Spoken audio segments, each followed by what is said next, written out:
Glad. I see a whole room full of people. This is wonderful. We're having, this is our first webinar tonight, and I am flying solo without any tech support. So we're going to have to see how this goes.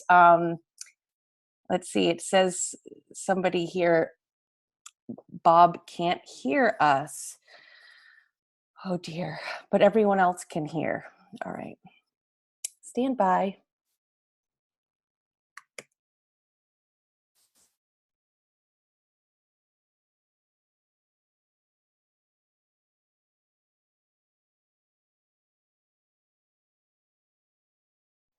Okay, so I think everybody can hear and I think everybody can see, which is exactly what we need for this night.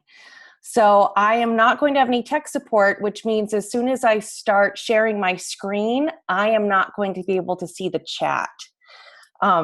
So I encourage you to talk with one another throughout the webinar, but I'm not going to be able to see it until we pause and take a little bit of a break. So I plan to pause at least 3 or 4 times throughout the webinar so you can unmute yourselves and ask questions and we can have some dialogue. But I just want you to know that once I start sharing the screen, I'm not going to see anything that you write in the chat. So if it's an emergency of some sort, you might just have to wave at me. Hopefully I will see. Not ideal, but I think we're flexible people. We're going to get through this. So I'm going to go ahead and start the screen share, and then we're going to get started.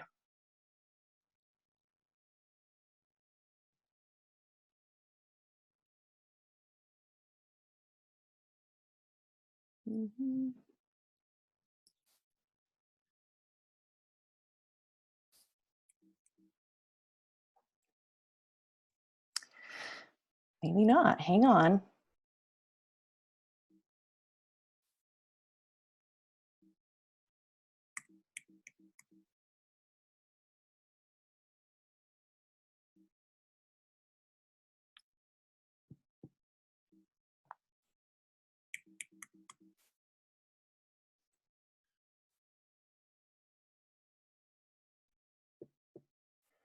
Oh dear.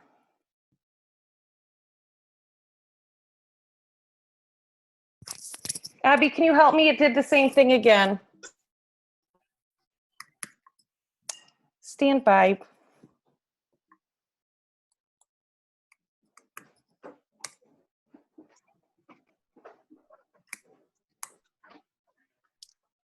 I'm sorry, friends. This is just not exactly the way it should be.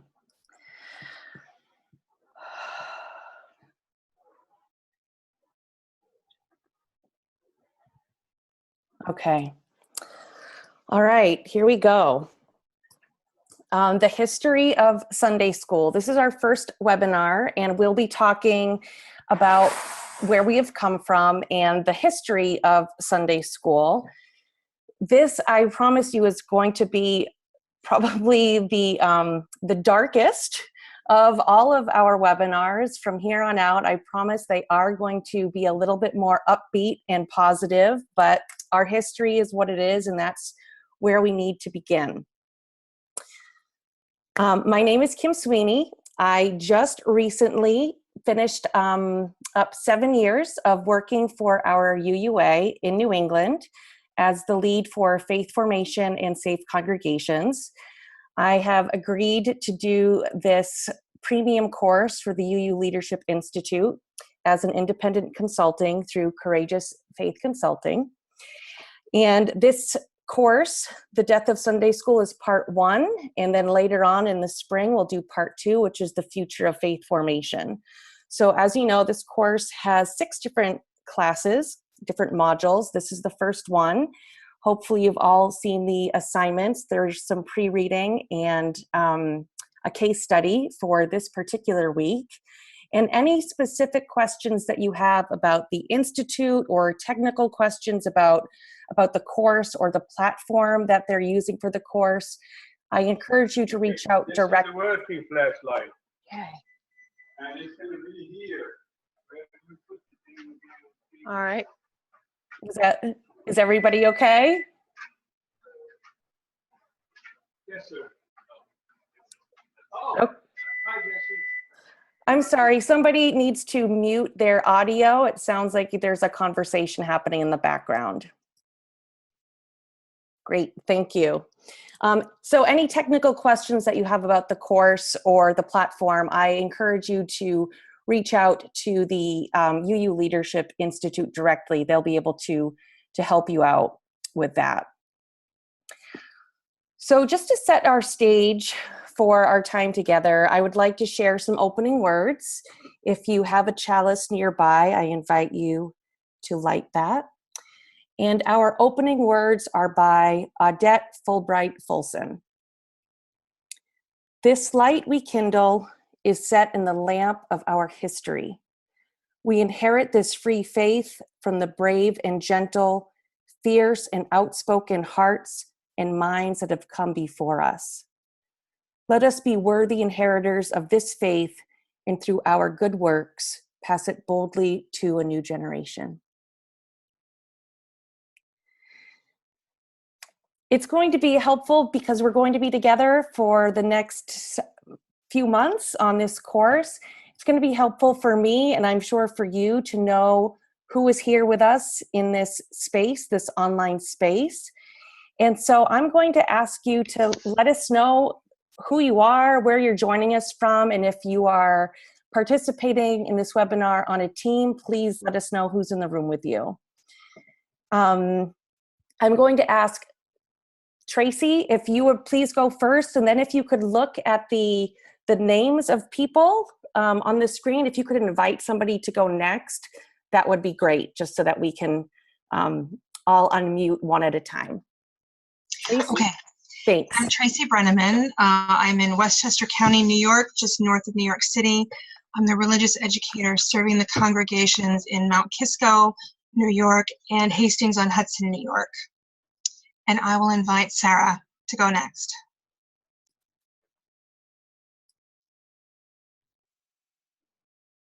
Hi, I'm Sarah Montgomery Richards. Hi, Tracy.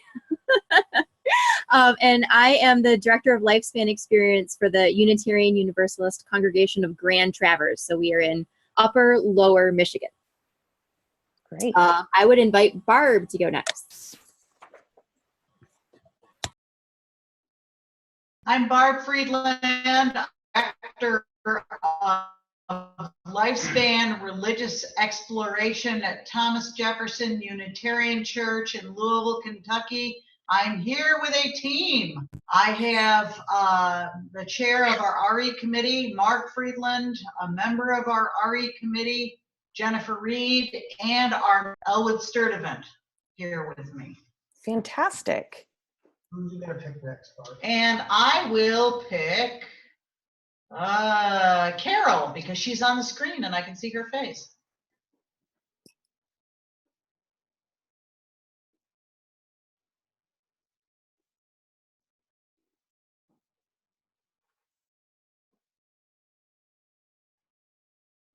Carol, if you're unable to unmute yourself, if you want to type where you're from in the chat, I'm hopeful somebody will read that out loud for us.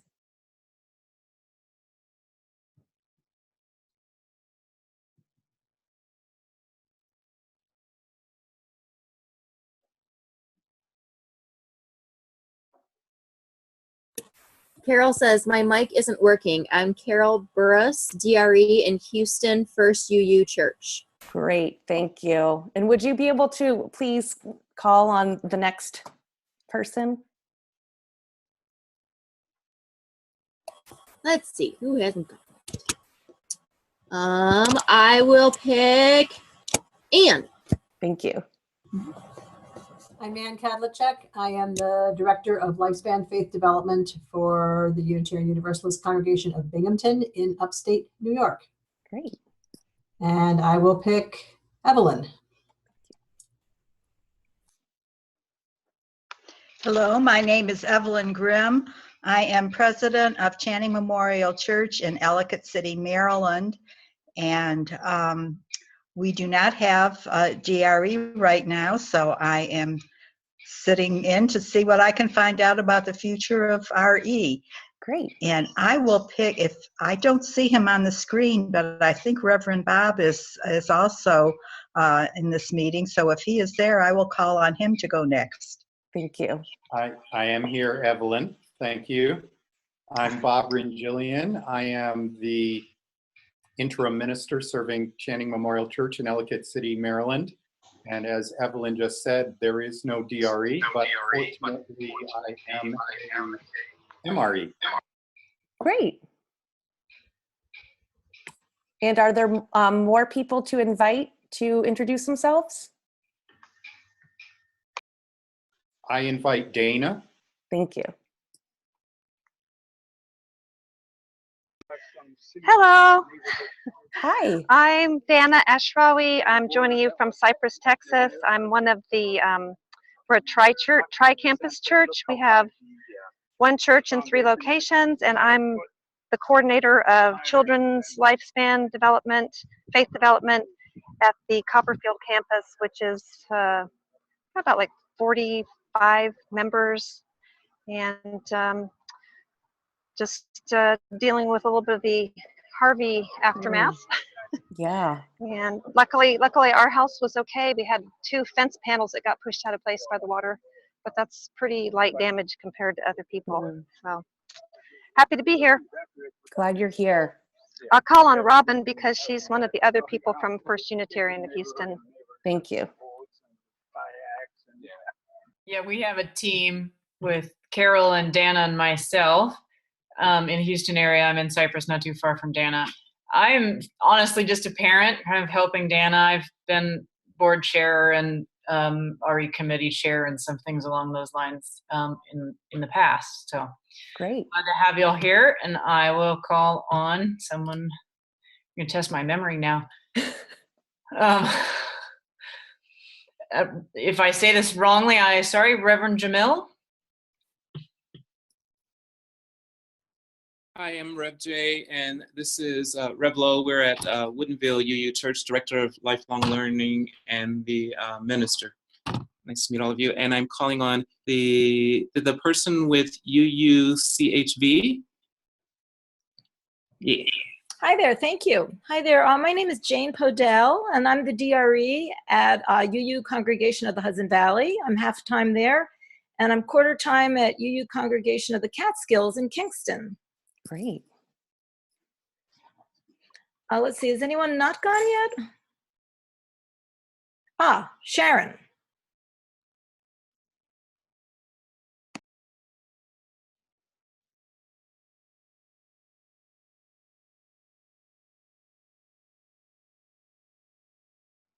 Sharon, if you're unable to unmute yourself, you can type your introduction in the chat box as well, and hopefully somebody will read that for us. Can you hear me now?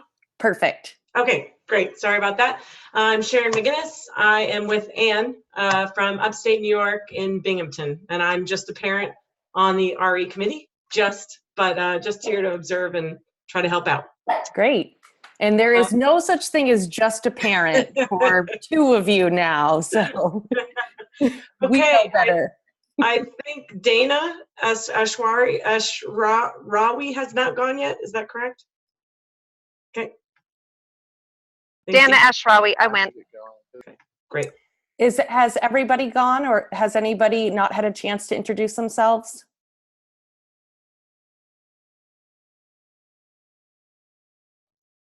We're good? Someone says, I'm Corey from the UU Church of Shenandoah Valley in Stevens City, Virginia, where I serve as the LFD. Great. Corey. All right. Okay.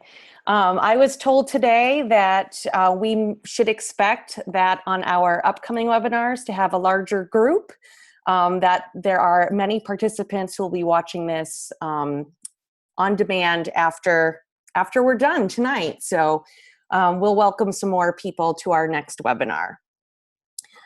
I want to start and go way back in history, as far back as we can, in talking about Sunday school. And we want to talk about children in the church. We're going to go all the way back to the 1700s. And we're not going to stay there for too long, but it it's an important part of the history, I think, that paints a picture of where we came from and how we got to where we are today. So 150 years ago, if you had asked a parent to put their child in your Sunday school, they would have been both shocked and insulted. So let's just set the stage a little bit. In the early decades of the 18th century, English society in England and Europe was dealing with overcrowded cities. They were dealing with poverty, disease. People are crammed into slums, and crime is the new epidemic. Social problems are exploding all over the place, and morals are just disappearing from society. It's pretty much a recipe for disaster. It could not get any worse. But then one crucial ingredient was added to that recipe. Can you guess what that ingredient might have been? Because I'm going to tell you, I was a little surprised. Gin. That's right, gin. And then a certain stout beer that we will talk about in a moment. But as England and Europe are in the throes of all of these huge changes in society, enter drinking. London was in the grips of a gin drinking binge, largely driven by new arrivals from the countryside in search of work. And gin was super attractive. It was cheap, it was procured locally, it was stronger than beer, and it was less expensive than wine imported from other countries. You could find push carts throughout London selling gin. So it was sort of a social lubricant for people who were suddenly finding themselves in an unfamiliar and often unforgiving sort of life change. It was keeping them from completely falling apart, not the children, the adults. Gin was offering them the ability to fall apart a little bit at a time, but it was really like a collective bender at the most high level, a civic scale. People were just drunk, drinking gin. And so in England, they passed law after law trying to ban the production and sale of gin, and it had no impact. Prohibition just didn't work. The laws were working on the symptom, drunkenness, but not the symptom, but not on the system. And then in Ireland, somebody named Arthur Guinness would come to sign a 9,000-year lease on a brewery where he would go on to make a stout beer, Guinness, that would fill people up with a beverage that seemed healthier than gin. Now, I'm sure you're wondering what in the world this has to do with Sunday school in the US. During the Industrial Revolution, children were working in factories usually about 6 days a week. During the week, they were working 12 to 14-hour shifts with their parents. And by Sunday, while their parents were occupied with gin or Guinness, literally hundreds of thousands of children would be roaming the streets, stealing, fighting, and just generally wreaking havoc on the town. The factory children spent Sundays, their only day off from work, terrorizing the neighborhood. And their parents had no idea how to tame them and were often drunk, partaking in the gin. An article in the Gloucester Journal back in that time read, "Farmers and other inhabitants of the towns and villages complained that they received more injury to their property on the Sabbath than on all of the other days of the week. And in great measure, it was received from the lawless state of the younger class, who were allowed to run free and wild, free from every restraint." So by 1780, alarmed at the seemingly insurmountable social evil and upheaval, the English government and business communities were ready to support anything that might pose the slightest hope of turning this epic tide of theft and drunkenness in the general public general public corruption of youth. They were willing to try anything. So, like a gift from on high, a Christian evangelist, Robert Raikes, took it upon himself to gather these children from the streets, scrub their faces, comb their hair, and he sent them to school on Sundays where the Bible was the textbook. They learned basic catechism and they learned psalms and hymns, and the townspeople and the business people were thrilled. The original Sunday school did not aim so much at enlightenment as it was for discipline. This was born out of crowd control. This was born out of a way to get children off the street on Sunday and stop terrorizing their neighbors. So I think it's important to realize that Sunday schools were originally literally schools. They were places where poor children could learn to read. They were designed as an outreach mission for undersupervised and uneducated poor children. This was the mission of Sunday school at its very inception. This one incident, this drinking binge happening in England, is credited with the foundation of Sunday school. It was a program to take neglected, unsupervised, and poorly behaved kids off the streets. So let's just think about that for a minute. This was obviously a long time ago. None of us were there. This was well beyond our time.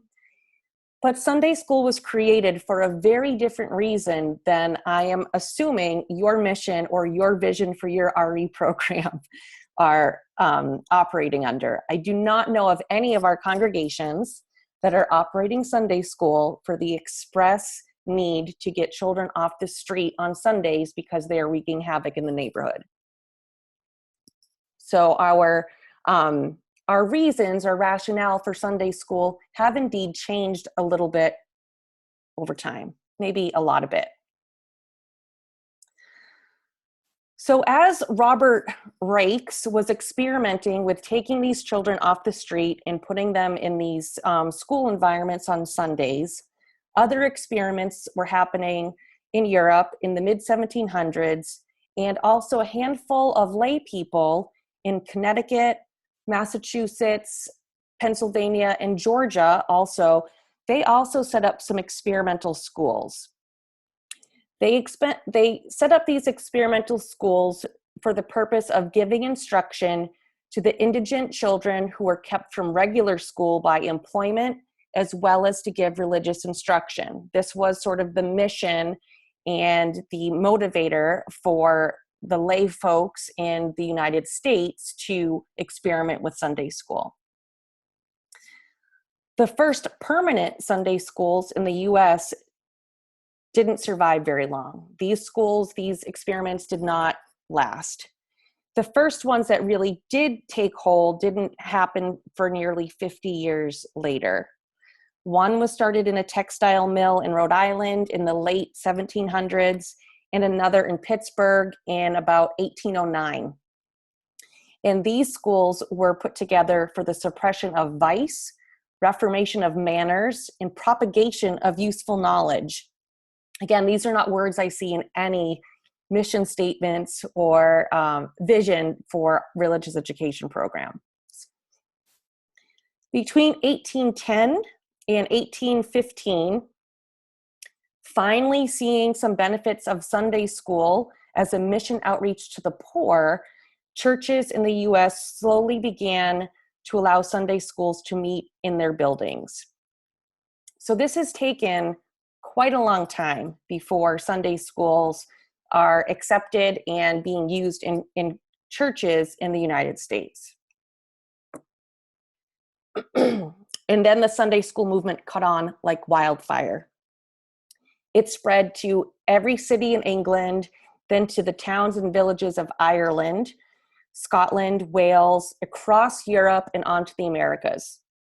Soon, all corners of the world were incubating Sunday schools thanks in part to the Methodists and other mission networks, hundreds, thousands, and then millions of children and adults joined the Sunday school movement. 30 years later, there were more than 1.25 million children attending Sunday school every week in Great Britain alone. So this was significant, to say the least. Now, in 1869, a Methodist church not too far from me in Massachusetts consisted, excuse me, of between 100 and 150 members, plus they had 100 children enrolled in Sunday school. So church attendance was practically split 50-50 among children and adults. Again, not common in 2017 or whatever year we're in now. But this was not uncommon at that time, where the population, the demographics of the population looked a lot different than they do now. But by 1941, which is a pretty significant leap from 1869, the minister in his annual report would say that throughout most of the history of the church, a strong Sunday school had been maintained, but the decrease in population in recent years started to create difficulties. And so by 1941, things were beginning to shift. Though the 50-50 split of adults and children were not seen anymore. So something had happened in those 70 years, where now with the changes in population and demographics, they were beginning to say, something's happening here. But over the course of a century and a half, Sunday school evolved from an educational and missionary venture, which really was trying to spread the gospel and attract converts. It evolved into a cornerstone of towns and neighborhoods across the United States. Nearly every parent, even those who didn't regularly attend church, sent their kids to Sunday school. These Sunday schools really emerged as the center of social life. They were hosting parades and picnics and prize days. We have a photo of a congregation in Gloucester, Massachusetts, where the kids are proudly displaying their perfect attendance awards from the late 50s, when they came to school, Sunday school, every Sunday. So it really was the center of social life in that day and in that time. Educational theory, big theorists, Dewey, Piaget, Erikson, and others, were responsible, in conjunction with educational reform, for our current age-segregated model of public education. So it wasn't until the 40s or 50s that the Sunday school model that we recognize today came to life. Church and religion played an extremely important role in American culture. Excuse me. And as our educational reform was happening in the United States, Sunday school classes started to mimic the structure of public schools, providing age-segregated classes for children to receive religious instruction and lessons. So weekly attendance was definitely the norm, and perfect attendance awards were not uncommon across the country. In many areas of the country, these programs were often run by the spouse of the minister or other parents in the congregation. It was not a paid position, and it would take decades and a lot of hard work on the part of religious educators to advocate for compensation and recognition for their work. But this love affair with Sunday school would not really survive the second half of the 20th century. And the first crack may have even been over race. Even as the civil rights movement gained momentum, churches remained racially divided in most parts of the country. In Martin Luther King Jr. on Meet the Press in the 60s is quoted as saying that the most segregated hour of Christian America is 11 o'clock on Sunday morning. That was nearly 60 years ago. And while our congregations are still struggling with the effects of white supremacy, our churches remain segregated by age as well during that church o'clock hour on Sunday morning. So the segregation might look the same and it might look different, but segregation is definitely still alive and well in the life of the church. Now, just in this brief, I mean, we just went really through hundreds of years, maybe in record time, but just to sort of recap that this piece of history up until about 1960, I want you to just recall that originally Sunday school was set up for education and discipline. Religion was not the main reason. Transmission of faith was not the reason for Sunday school. It was to get children off the street during an epidemic of a massive amount of drinking in Europe. There was a long period of time in which our congregations would see 50% of their congregation made up of adults and another 50% of children. So that is also maybe in our past. Maybe it's in our future too, but it's certainly part of our past. And there was a long period of time where we could expect that our children and families would be at church every single Sunday without fail, even in the rain, even in the hurricane, even in the snow. That's a huge generalization and amalgamation of a ton of history. So if there are any history buffs on the call, I'm sorry I could not go into more detail about every single historical step, but I think these are some of the main points that are going to be helpful for us as we start to look a little bit more into our recent history. I'm going to pause at this point and open it up just for some general reactions, comments. Again, I can't see your faces or the chat. So if you can somehow just raise your hand and indicate that you're going to unmute yourself, we can sort of do it that way. But any reactions, responses, or questions at this time?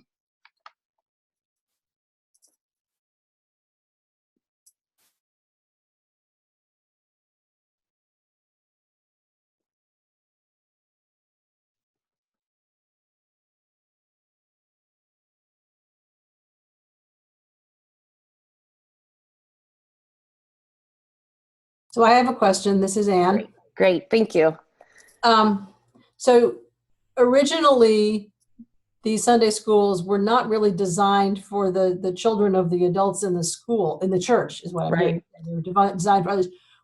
How did that switch happen from children on the street to children of congregants, and the idea that the children of the congregants needed to be somewhere other than in worship with the adults? Yeah, I don't know that it was ever a conscious decision. I don't think that children were taken out of worship and put into Sunday school. I think that when our families came to church, as Sunday school was sort of sweeping the globe, it was just popular opinion that children should just be in class with one another. We're going to get into that. We'll see how the marketing of that really took place during the boomer years. But, once upon a time, the transmission of faith was really a family-based thing, and it really wasn't something folks questioned. But I can't pinpoint the exact moment for the U.S. When the children were sort of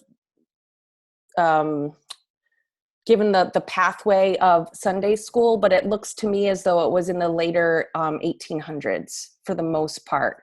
In the early 1800s, I think it was more mission-based, so they were not going after the children of the adults coming to church, but more looking at the need in the community until about the late 1800s.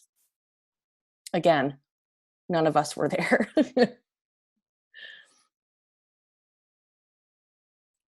Any other sort of questions, response, or reactions right now? If not, somebody just let me know that nobody is dying to ask anything.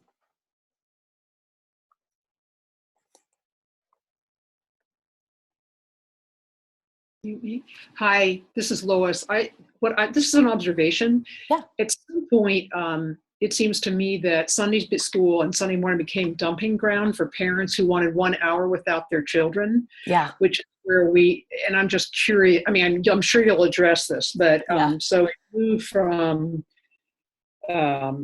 whatever into dumping grounds. And the resistance we find in full community worship has to do with, I need time away from my children. Yep. That is coming next.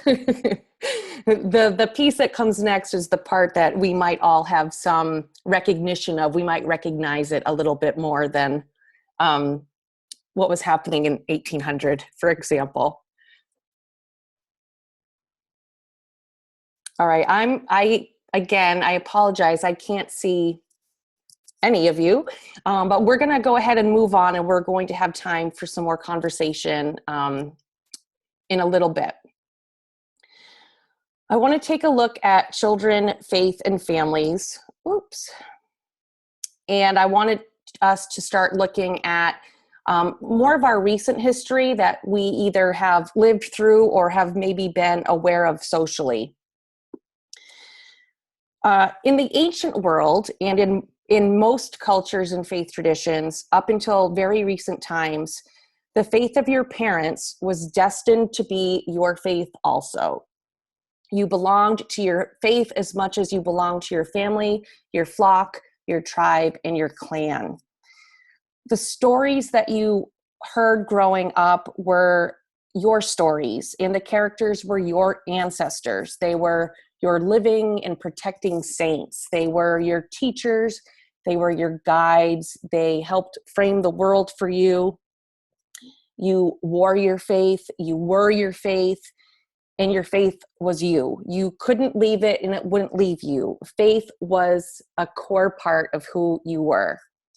Now, in my own upbringing, I was raised Catholic, and the stories told to me as a very young child was that when I was born Greek and Irish because my grandparents came from Greece and Ireland, and I was also born Catholic because my dad was Catholic. It was as inseparable as DNA. I was told that people were born with a religion already in their body. It was already predetermined, which I did not realize until much later in life, that it wasn't actually genetic, that it had something to do with, free thinking. But for a long period of time, this was sort of the culture. Your religion was a part of you. It was what was given to you when you were born. So in many places, faith and family were core aspects of personal identity. And one reason that church of the past in many cases, in many places, the church was your family. And in small towns and in country churches sort of across the United States, there were many congregations that were smaller where all of the members were somehow related to you, either by birth or by marriage. You might have been actually related to more than half of the congregation. So it could have been your family of origin, and it also represented your church family. Now, 100 years ago, leaving your faith was possible, but it was devastating and oftentimes included leaving your family as well. These two things went hand in hand. Leaving and rejecting the church really meant leaving and rejecting your family in some sense.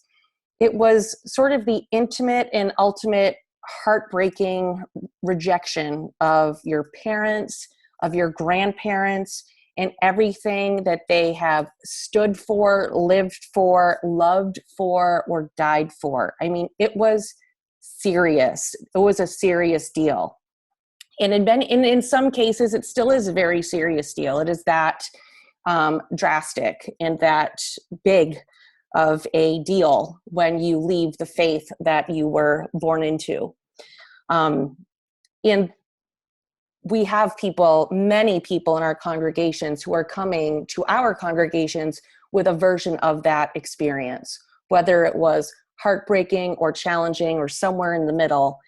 This is a very lived experience of the majority of Unitarian Universalists. But within the last 50 years, hundreds and thousands of years of what it meant to be family, what it meant to be human, and what it meant to be part of something much bigger than ourselves has frayed.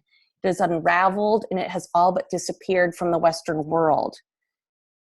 So when the GIs returned from World War II, so we're getting a little bit closer now, the baby boom was well underway, plenty of babies being born, and cultural shifts were happening at the very same time. Farms were beginning to empty while cities began to fill. So people were moving from their farm town to cities where there are more people. Highways are being created. The infrastructure for that is being created across the country. And people are starting to explore and move and relocate, and oftentimes away from family. That piece has not changed since that era.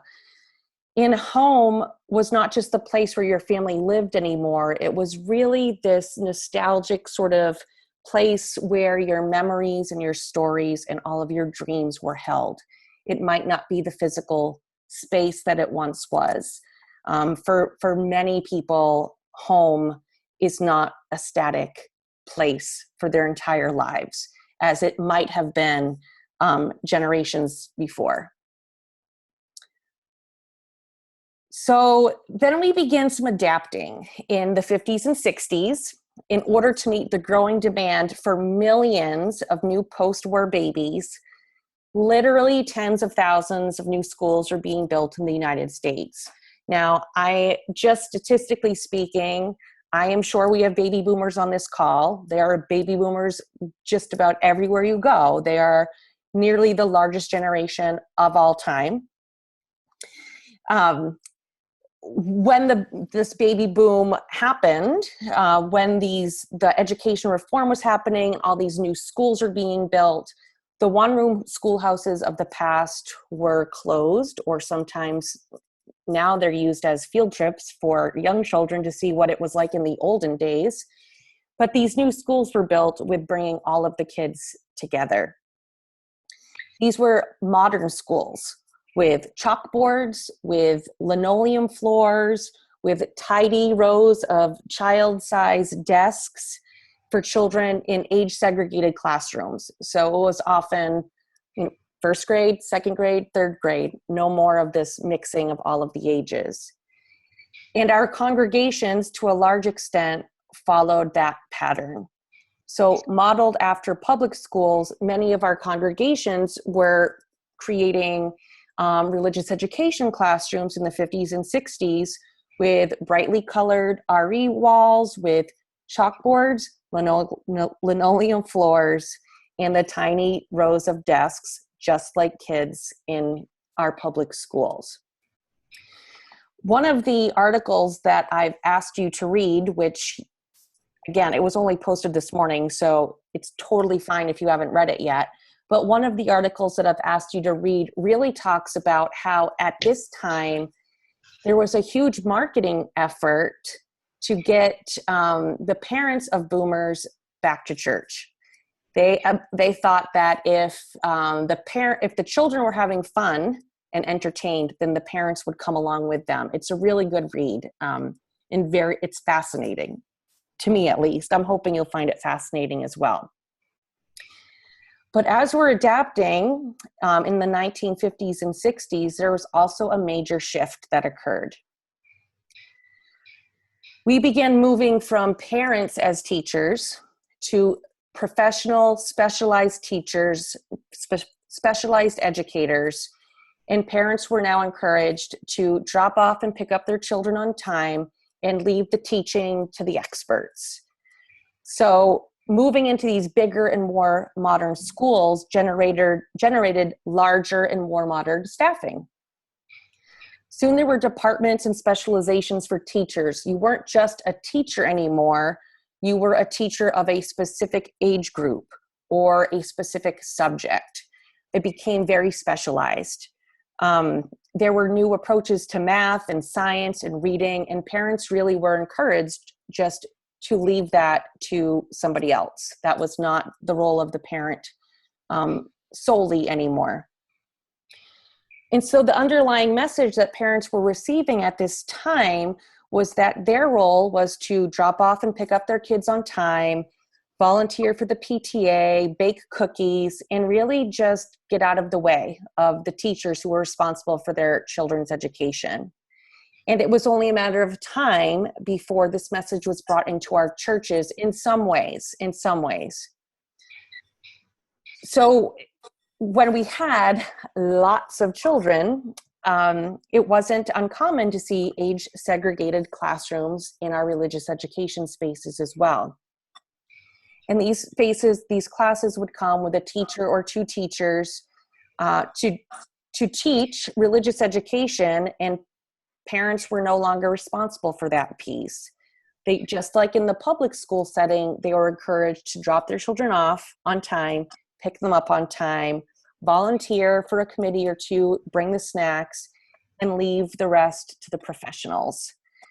So much of the education of our children was beginning to become outsourced to professionals, whereas for a large part of our history, much of the education that our kids were receiving was directly from their parents. Good, bad, or in between, that was a major role for parents. And it is to this, it is now still a role, but the majority of our educational pieces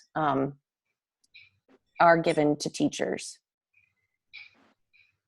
This is when you might have seen the advent of what I call the upstairs downstairs church, where the adults are in the sanctuary and the children are in the basement or in the RE wing. If you don't have upstairs downstairs, maybe you have left and right, I don't know. But the separation of adults and children was becoming much more pronounced at this time in our history. Families would walk into the building on Sunday morning, children would go to the basement for RE, parents would go to the sanctuary for worship. There were programs for single adults, there were programs for young married couples, there were programs for seniors and programs for youth and mission trips, summer camps, women's retreats, you name it. There were just a lot of programs happening at this time. Now, our small and mid-sized congregations, which in Unitarian Universalism is the large majority of our congregations today, they bought into this program mindset and tried to replicate what the larger churches were doing, having a whole myriad of programs offered to every sort of age and stage. Even though they didn't have the staff, the budget, or the capacity to do so. It was our smaller congregations and our mid-sized congregations were looking to the largers and trying to replicate what they saw. All of this programming, plus the weekly separation of children and adults, actually created an anti-family space where parents rarely talked to their own children about matters of faith, and children were seldom exposed to the stories of their elders. And everyone was engaging in faith formation in separate spaces on Sunday mornings. Now, this was nearly 60 years ago when this was sort of happening. Now, let that sink in for a minute. That was 60 years ago. And for many of our congregations, not all, maybe some of yours, maybe not, it still looks like this to some degree. to some extent, the separation 60 years later. The long-term and unintended consequences of this strategy brought us a generation of young people who had no connection to their faith or congregation outside of Sunday school. For 18 years, they were sent to the other space. By segregating our kids out of worship, we never really assimilated them into the life of the congregation. They had no touch points. They had no experience. They had no connection with the main worship service, its music, its space, its traditions, its ritual, its adults. It was really a foreign place to this entire generation. And so once they finished with the kids or the youth program, they left the church. It's been said that if you want to raise an adult who doesn't worship, well, just raise a child who doesn't worship. A child who does not grow up worshiping with their parents rarely will grow up to worship as an adult. So that was all then. And some of this is still impacting us today, 60 years later. It wasn't really that long ago that in congregations, we could sort of count on children growing up, leaving home, going out into the world, and they would return when they had babies of their own. That was just the expectation.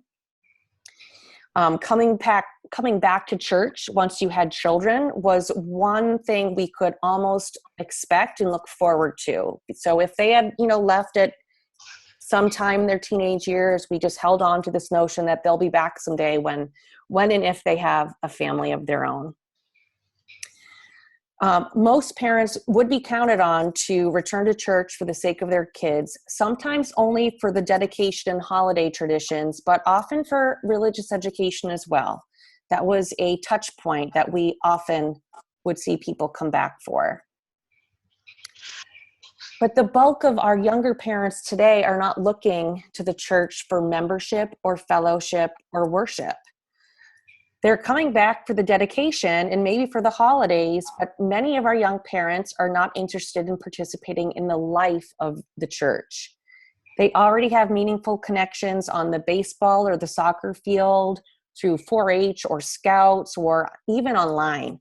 They don't need the church to provide that in the way that parents needed that a generation before.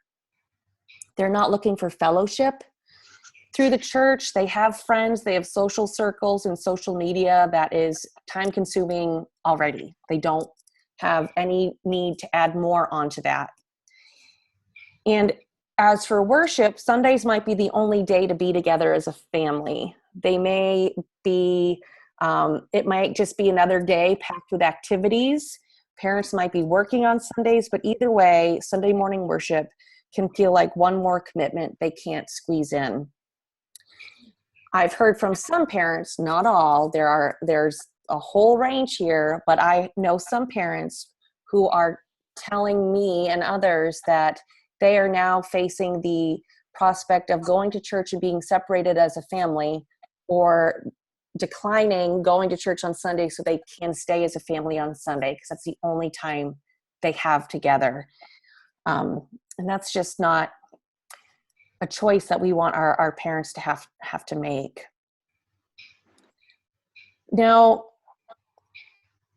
technology and social networking have reconfigured our teens' express needs for spiritual engagement at church as well.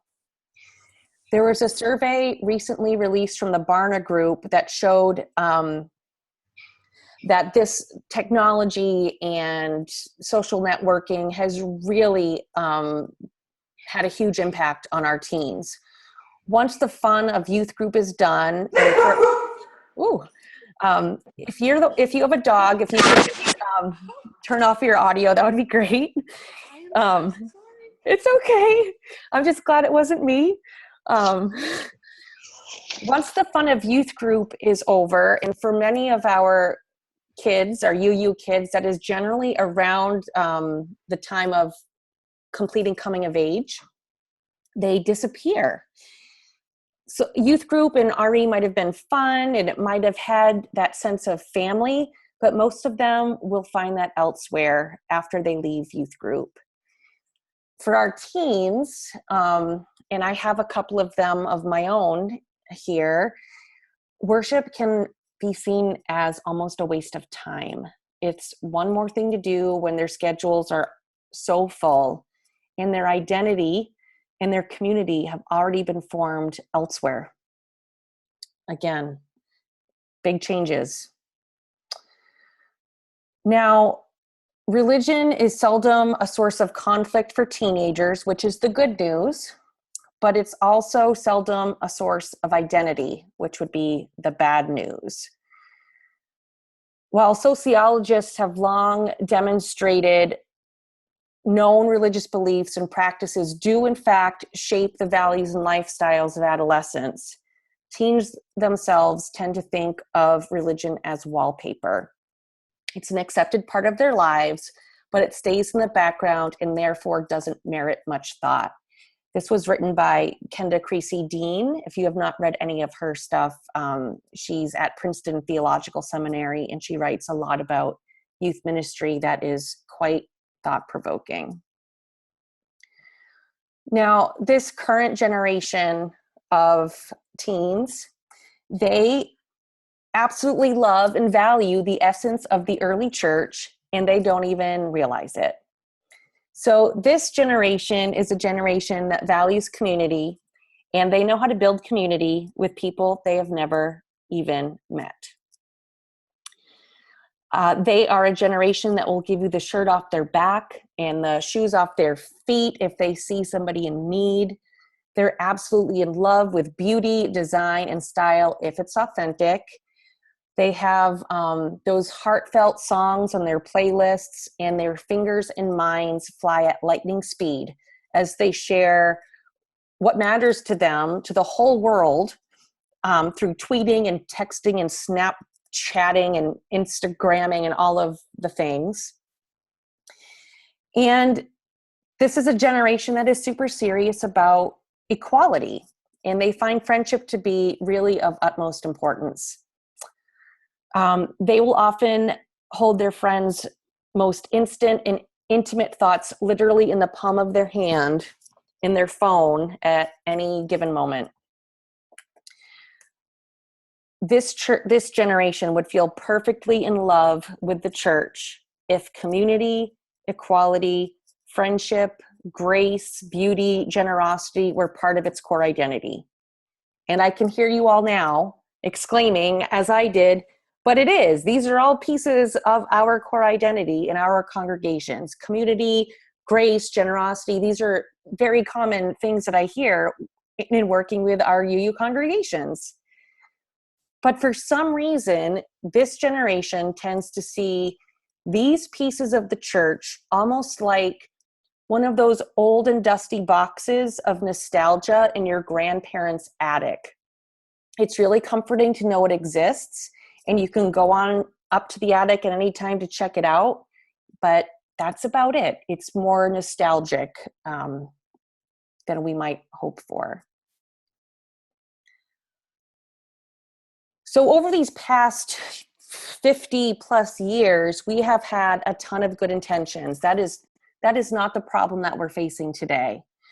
Most of our congregations did everything they could to Sunday school their children, to nurture their youth, and to invite young parents back into the fold when they had families of their own. We've tried extremely hard. I do not doubt that for 1 minute. Our congregations built RE wings and classrooms and have updated curricula every few years. Our congregations have offered camps and retreats and mission trips and special events, and offered scholarship programs and dinners and programs and hayrides and programs and overnights and programs and programs and programs and programs. Do you see where I'm going with this?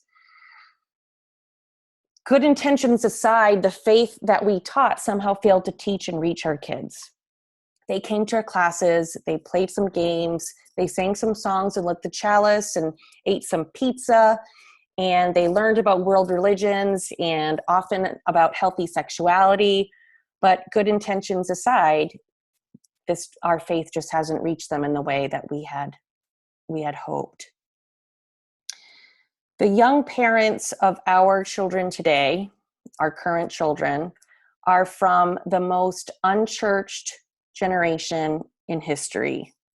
And we're going to be talking about this in depth in the coming weeks, but I found this writing from 1976, which seemed quite ominous, thinking that it was, over 40 years ago. Until adults are knowledgeable in their faith and have experienced the transforming power of love, no new curriculum and no new teacher training programs and no new educational technology will save it. So as our up and coming crop of parents are coming out of the most unchurched generation of our time, we have our adults who are very often, I don't know if I can say most, but quite often not knowledgeable in their faith and may or may not have experienced the transforming power of love. This parent piece and this adult piece is going to be one of the pieces that we focus on very specifically in the coming webinars. In fact, it's a critical part, I think, of our ability to be moving forward to the future of faith formation. Our young people today, and I'm going to be including, when I say young people, our youth, our young adults, our young parents, they're not looking for history. They're searching for mystery. They're not hungry for membership the way we once were. They are starving for meaning in their lives. And they are not looking for programs. They are longing for belonging and identity. And instead of finding it at church, the majority who are growing up now in our midst are slipping away into the literal and virtual shadows to find their own true meaning, true identity, true community, true faith connections among a small group of friends, a wider but very select circle of confidants online, and a world of choices and voices totally apart from the stone-cold walls of the church that tried so hard to love and nurture and teach and reach them in 1 hour a week with very well-meaning professional staff, caring volunteers, and a pile of very well thought out, intended, peer segregated programs. We have tried hard. There's no one cause for this shift or this problem, if you want to call it a problem, and there's not going to be any one solution. I have been known to say for these past years that if there was one way to solve this, if there was one way to get your RE program back to the numbers that there were and the vibrancy there were 40 years ago, I would have just written it down and handed it to each of you. It's just not that simple, and it's going to look different for each of your congregations. But as systems thinkers and adaptive leaders, we know that we can't begin to address an adaptive challenge or fix a broken system by ignoring the most important piece of the system. The most important pieces of the faith formation system are the parents, period. Now, this is a shift for us. For the past 50 years, since embracing the age-segregated education structure in our public schools and most of our churches, our kids have rarely been exposed to the depth and stories of their elders on a regular basis. At home, they were rarely involved with talking about faith with their parents, and as they grew too old for children's books, they closed their doors and closed their minds and closed their parents out. The first time a teenager shouts at their parents, "Get out of my room and leave me alone," and we've all heard this, maybe even today, when our kids yell this in an adolescent rage, many parents have stepped back and let them be, thinking they just need their space. Our parents were given little advice, encouragement, or practical support to deal with this. We didn't give our parents the tools.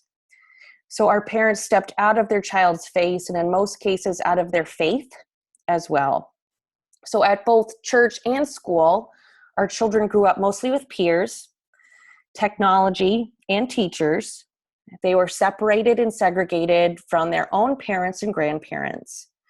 And they grew to find their primary counsel, companionship, identity, and meaning most powerfully and profoundly in the presence of a handful of friends that they could text 100 times a day, and a growing circle of online friends who would know more about them than their parents did.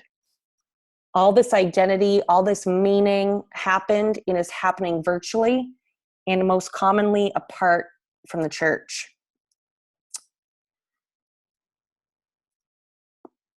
All right.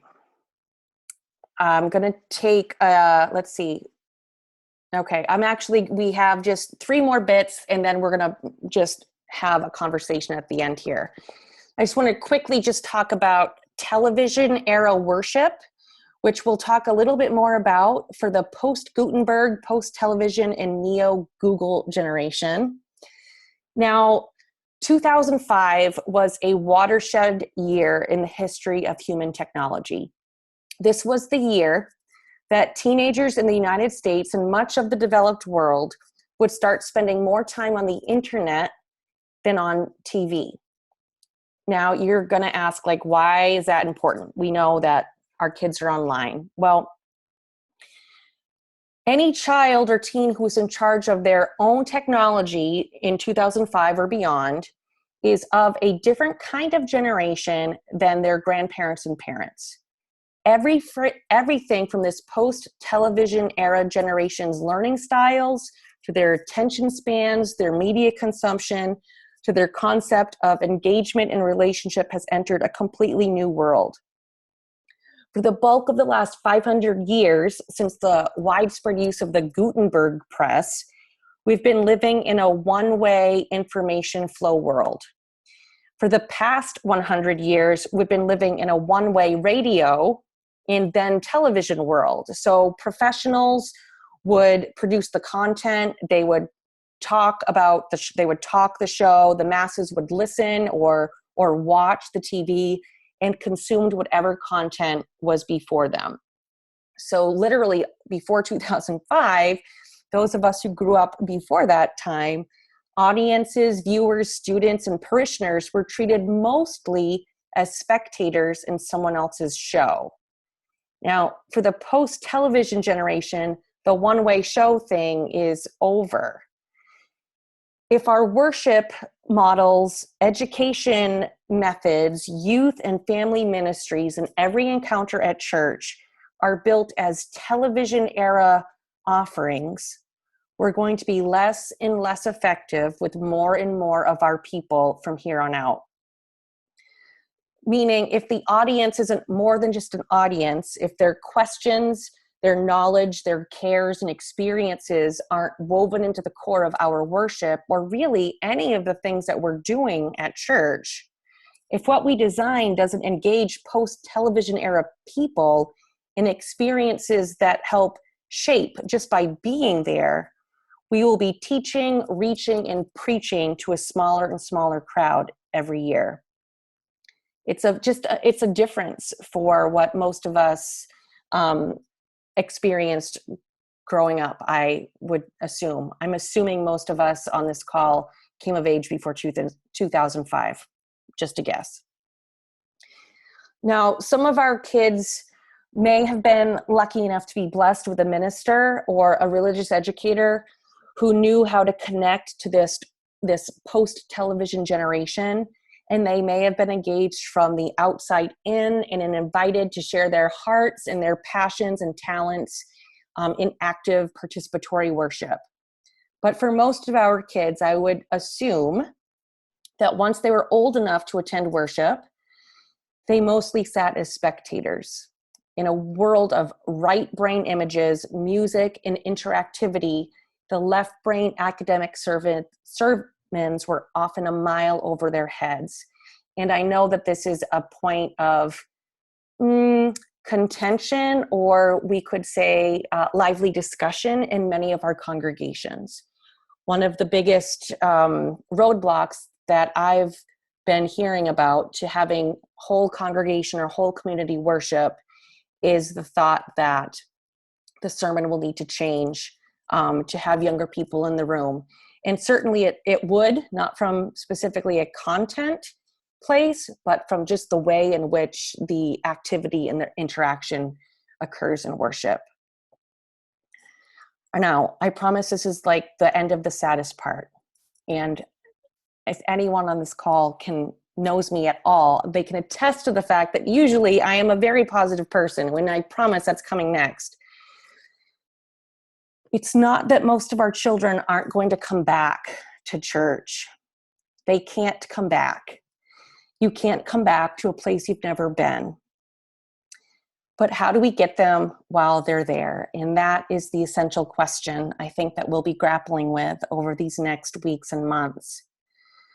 I think it's important to realize where we've come from and where we've been before we can really dig into where we're going, which is why we started with this very broad brush view of our history. I personally truly believe that faith formation is bright and exciting and can be transformative in the future. I believe that with my whole heart, or else I would not be doing this work today. It's not all doom and gloom as some of these current challenges might suggest. I promise this week's webinar will probably be the heaviest one that we experience together, and I assure you I'm not going to leave you in this space for our entire course. We're going to go deep and wide, covering as much ground as we possibly can, because really it's just too important not to. But for today, I really wanted to give you the broad brush history of Sunday school in some of the adaptations that have been made in our recent history. Some of the reading that you will hopefully get to later in the week will give you some more details about some of our recent history and some of the challenges that we're facing today as we're being called to shift and adapt again. I'm going to stop talking and stop screen sharing, mostly because I'm tired of hearing myself talk, but also because I want to have time for your questions, your thoughts, and your reactions. So let me stop the screen sharing piece. Oh, good. I can finally see you all. Are we hanging in there? Now I can finally see. Now I'm scared to see your faces. Now I'm really scared. Kimberly, I'd Yes. like to ask a question. We had, both when I was growing up and what I was seeing youth in the programs over the last 25 years of being a minister, we had face-to-face communities that were really live, interactive, and continued to hold in their hands the faith of our UU youth. And some of that then grew into Huyan, Young Adult Networks, and other things that created a continuation. So I'm thinking, just as a footnote, UUs know how youth can stay in community and have all those core values. We just never let adults do that, maybe is one way of doing it, saying that. Right. And I think that when that was still the case and happening more widespread, that was before 2005. So it was almost with a different generation of people. So I know some of our, they're not even young adults anymore. There are younger, older adults now, I don't know, in their late 30s and 40s. The connections that they made in youth programming or youth group or youth ministry and Unitarian Universalism remain as strong as ever. We can witness it on Facebook or see the amazing amount of clergy that have come out of that sort of age group in our denomination. And it's shifted. I haven't seen that in the past 12 years, I would say. Oh, look at that, since 2005. But I think we have seen a shift. But I do appreciate, Bob, that it definitely was something that for a period of time in our faith tradition, our youth were doing quite well, maybe even better than our adults. There's a hand, yes. So, Kimberly, I'm wondering if you've looked at other, I mean, I know this is particularly our history, but the history of other Sunday school programs or so-called Sunday school, maybe even synagogues in their schools and African-American churches in their Sunday school, and how have they evolved differently? Have they adapted differently? I know that it's different in different parts of the country. So there are different sort of societal expectations still around Sunday school and church as a sort of a part of culture.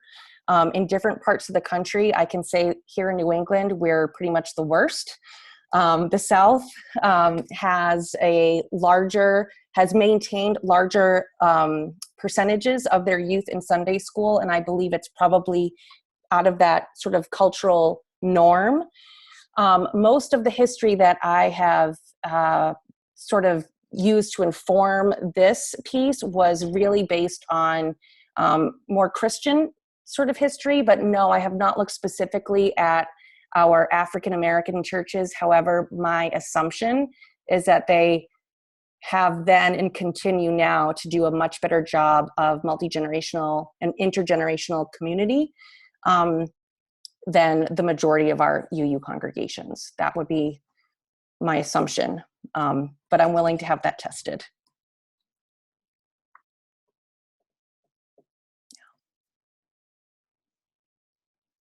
Is anybody going to be crying into their pillow tonight? Like, I would just want to do a little, are you raising your hand to cry? Or are you raising your hand to talk? This is really bizarre not to be able to like read your faces as I was talking, but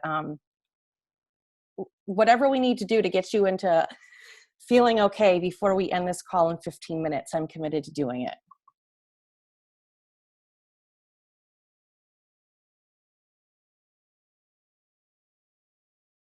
Dana, go ahead.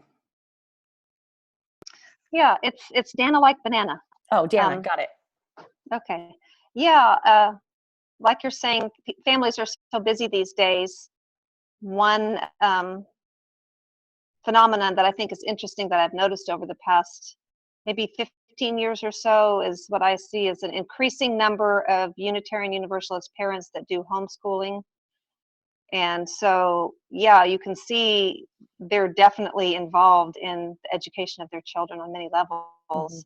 And I guess that could cause two implications. One is the families come to church on Sunday and they might be happy to have some separated spaces at times, or they might want to continue that because that's just the way they are. They're very attached and they like to do things together, or both. It doesn't have to be either or. Yeah. But yeah, that's definitely a phenomenon. Yep. We do seem to have quite a high percentage of homeschooled families and Unitarian Universalism. That's somebody else's job to study that sort of piece. I'm not studying that, but it definitely has been a recurring theme. Well, and then by the same token, I would say you have people that are doing so much research. It's the internet generations, a couple of generations now. They've been exposed to so much of the information, maybe that they come to the congregation on Sunday and they're hearing some of the same things they've already heard. It's nothing new, or it's not deep enough that, right.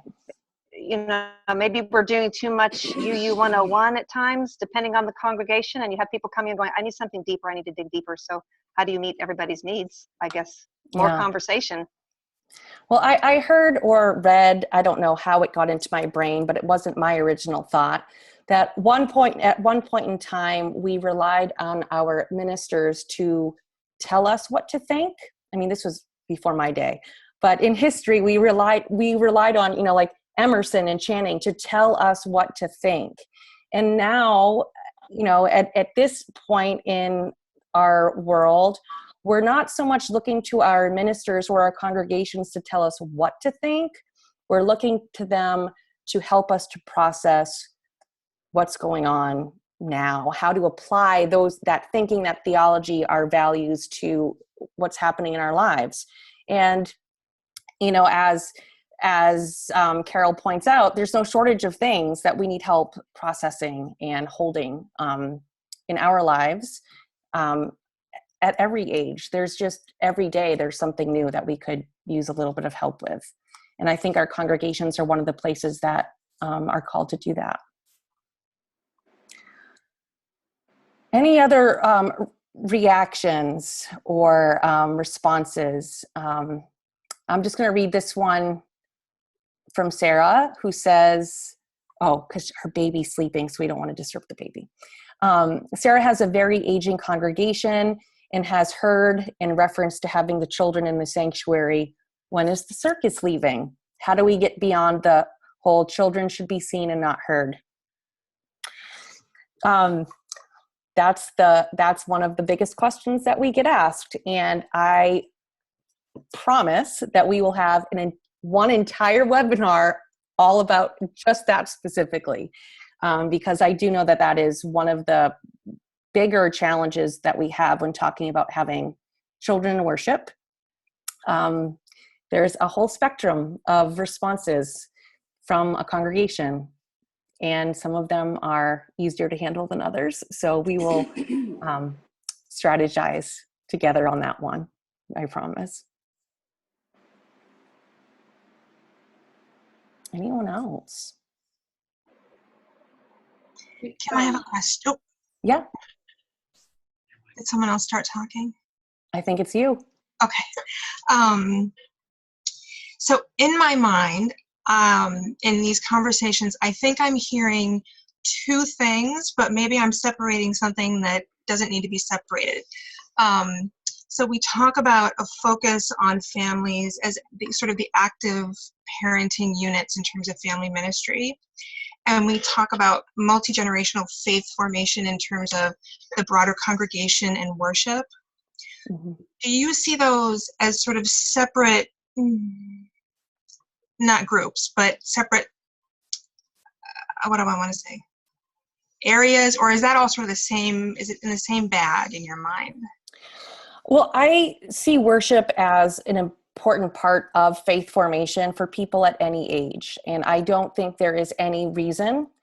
I don't think there's any reason to separate that by age. I think it does more harm than good to separate that piece by age.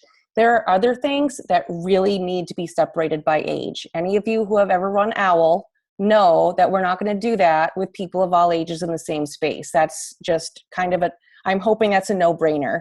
But there are other things that also need to be sort of age or stage segregated.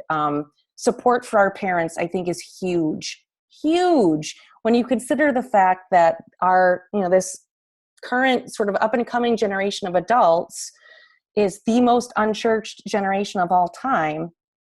These are the people that we're also asking to teach our children on Sunday morning. And often our children have had more faith formation than the adults teaching them. So this is a problem and it's a solvable problem. And we'll talk more about that as well. But I do see them, Tracy, sort of connected and separate, if it's a both and sort of situation, as are so many things.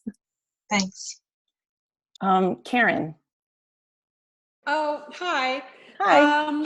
I just wanted to tell you, no, I am not crying. I just think this is amazing. So I'm a huge advocate for Sudbury education. I don't know how much like self-directed learning and all that stuff gunk you've thrown in your head, but I am just very excited about the possibility of kind of decentralizing everything and getting rid of age segregation. It's one of my pet peeves. So I'm on your side.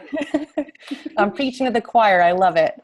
Yeah. Kim, I also wanted to say that as you're talking, and I think this goes to what Tracy was talking about, I see this as a worship issue, frankly. It's not just the death of Sunday school. It's also the death of worship, frankly, the way we've been doing it. And so this gives me a lot of hope and excitement for the future because, as you've said and many other people say, if it's accessible to the children, it's going to be accessible to our adults.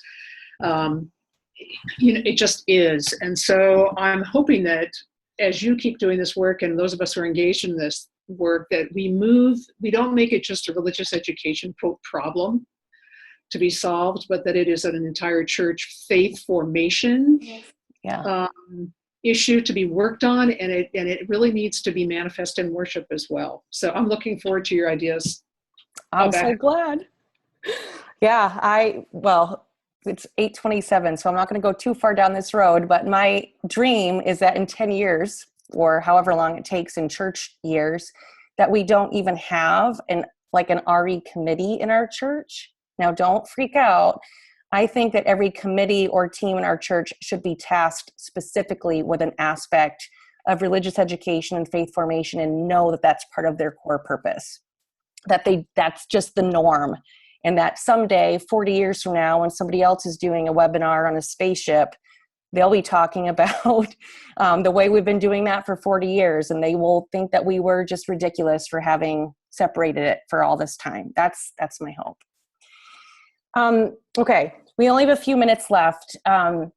So the assignment for this module, there are 3 pretty short articles to read that are all put up online. There's a case study to look at. I think it would be fascinating and very powerful if you were able to find some time to chew on that case study with a colleague, either in this group or even better in your congregation. I think that would be really powerful.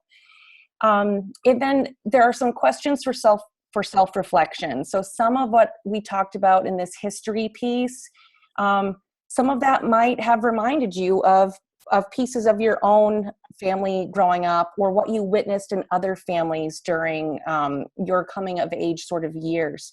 So just sort of reflecting on the role of religion in your life or in society at that time, in place that you were at. And then I think it would be fascinating if you asked just some random people in your congregation what they think the purpose of Sunday school is. Why does your congregation offer it?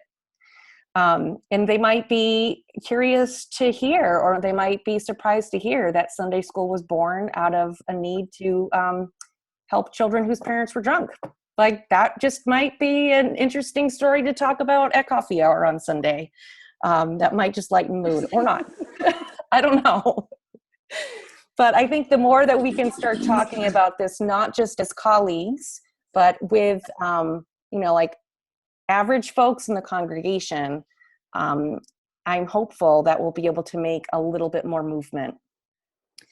So this is a super fast overview of history, and you're more than welcome to go deeper on any aspect that you'd like. I'm happy to send you some resources if that would be helpful. But if not, our next module, our webinar piece, is going to be Monday, September 18th from 7 to 8:30, and we're going to be looking at demographics. So there will be some pre-work, an assignment that will also get loaded on the website, and I'm going to ask you to look at some of the demographics and the changes that have been happening in your community and your context in the past 20 to 30 years. There's a hand, yes. Okay, so I have a question for you, Kim. Next week, I'm not going to be able to attend the live session. When would I be able to access the recording of it? It should be up the next day. Okay, fantastic. Yeah, Thank you. I'm going to send this to the UU Leadership Institute folks as soon as we get off, and they'll make it beautiful. And this one should be up tomorrow as well. Thank you so much. You're very welcome. Okay. Well, thank you all for bearing with me during this kind of these weird tech issues tonight. The next calls should all have somebody from the Leadership Institute doing the tech piece, which will be so wonderful. And I look forward to conversing with you all over these next weeks and months. Yes, Carol? Oh, you're waving. Okay, great. Please don't cry tonight. I hope you will all find something to be excited about. And yeah, I can't wait to talk more. So dig in, and we'll see you all on the 18th. Good night, everybody. Good night.